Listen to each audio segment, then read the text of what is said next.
வணக்கம் ஆனந்தி. அதாவது 8 மணிக்கு கிட்டத்தட்ட இந்த சந்திப்பானது தொடங்கியது. கிட்டத்தட்ட நாம் குறிப்பிட்டது போல 1 மணி நேரம் இந்த சந்திப்பு நடைபெற்றிருப்பதாக நாம் பார்க்கிறோம்.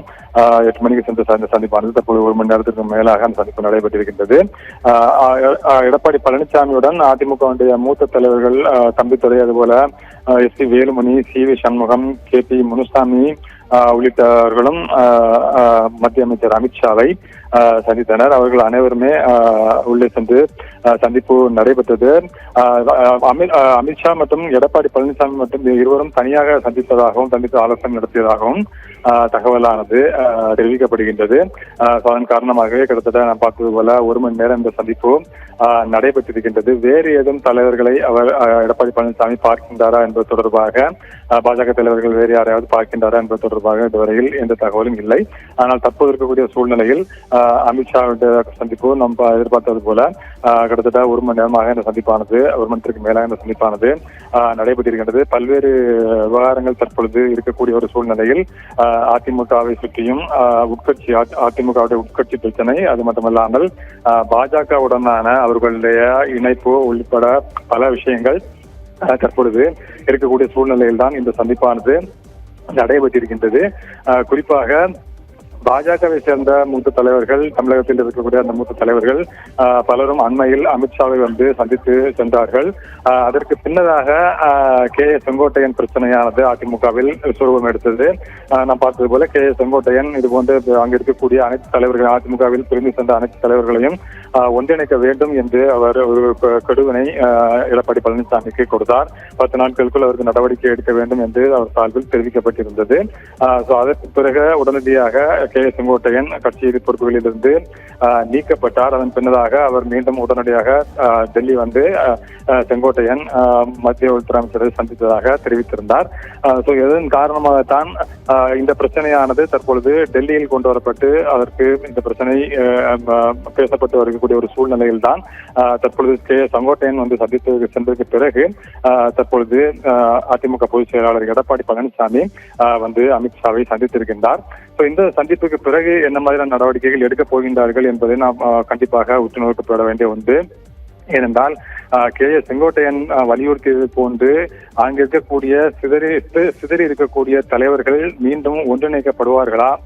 அவ்வாறு ஒன்றிணைப்பதற்கு எடப்பாடி பழனிசாமியிடம் அமித்ஷா வலியுறுத்தி இருக்கின்றாரா என்பது ஒரு நிச்சயமாக ஒரு மிகப்பெரிய கேள்விக்குறியாக இருந்து கொண்டிருக்கின்றது. ஏனென்றால் எடப்பாடி பழனிசாமியை பொறுத்தவரையில் அவர்கள் யாரையும் தன்னுடன் சேர்த்துக் கொள்வதற்கு தற்பொழுது தயாராக இல்லை என்பதே அவர் எடுக்கக்கூடிய அடுத்தடுத்த நடவடிக்கைகளின் மூலமாக தெரிய வருகின்றது.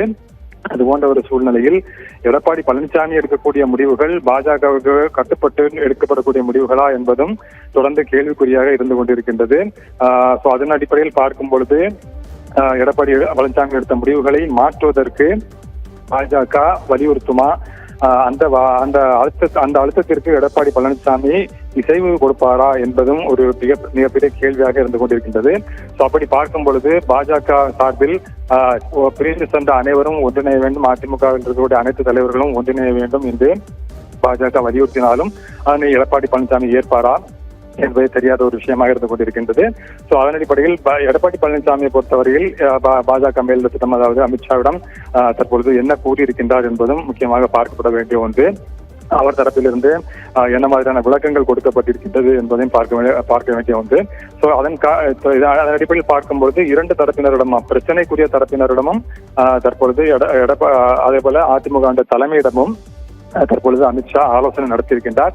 இந்த 2 தரப்பினரும் அங்கு என்ன கருத்துக்களை தெரிவித்திருக்கின்றார்கள், அடுத்த கட்டமாக இது எந்த அளவிற்கு இது கொண்டு செல்லப்படும் என்பது தொடர்பாக முக்கியமாக பார்க்கப்பட வேண்டிய ஒன்று. நம்ம ஏற்கனவே பார்த்தது போல டிடிவி தினகரன் இது என்டிஏ கூட்டணியிலிருந்து விலகி இருக்கக்கூடிய சூழ்நிலையில் ஒருவேளை அவர்கள் மீண்டும் எடப்பாடி பழனிசாமி, சசிகலா உள்ளிட்ட அனைவரும் இணையக்கூடிய சூழ்நிலையில் மீண்டும் அவர்கள் ஒன்றாக இந்த இந்திய கூட்டணியில் இருந்து இந்த தேர்தலை சந்திப்பார்களா என பல பிரச்சனைகள், தீர்க்கப்படாத பிரச்சனைகளாக அதிமுக கட்சிக்குள் தற்பொழுது இருந்து கொண்டிருக்கின்றது. இது போன்ற ஒரு பிரச்சனையோடு சட்டமன்ற தேர்தலை சந்திக்க இருக்கின்றார்கள்.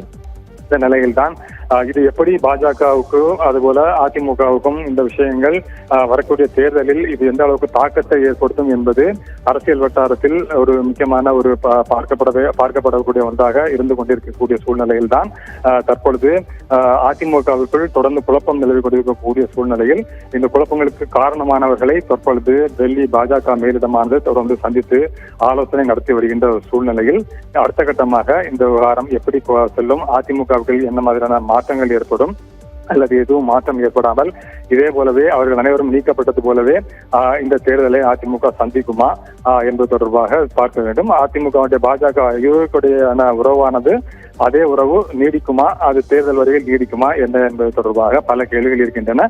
இந்த சந்திப்பு தற்பொழுது 1 மணி நேரம் நடைபெற்றிருக்கின்றது. அடுத்த கட்டமாக எடப்பாடி பழனிசாமி பொறுத்தவரையில் இதுவரையில் எந்த தகவலும் தெரிவிக்கவில்லை. டெல்லிக்கு வந்த சூழ்நிலையில் அவர் குடியரசு துணைத் தலைவராக அண்மையில் பதவியேற்றுக் கொண்டார். சி.பி. ராதாகிருஷ்ணனை சந்தித்து வாழ்த்து தெரிவித்தார். அதன் பிறகு இந்த சந்திப்பானது நடைபெற்றிருக்கின்றது. இன்றைய தினத்தில் எடப்பாடி பழனிசாமி பொறுத்தவரையில் டெல்லியில் எந்த தகவல்களையும் தெரிவிக்கவில்லை. என்ன குறிப்பாக அமித்ஷா சந்தித்த பிறகும் இதுவரையில் எந்த தகவலும் தெரிவிக்கப்படவில்லை. நாம் மேற்கொண்டுதான் பார்க்க வேண்டும். இது தொடர்பாக ஏதாவது விளக்கம் அளிக்கப்படுமா இந்த சந்திப்பு குறித்து என்பது தொடர்பாக பொறுத்திருந்துதான் பார்க்க வேண்டும். ஆனந்தி.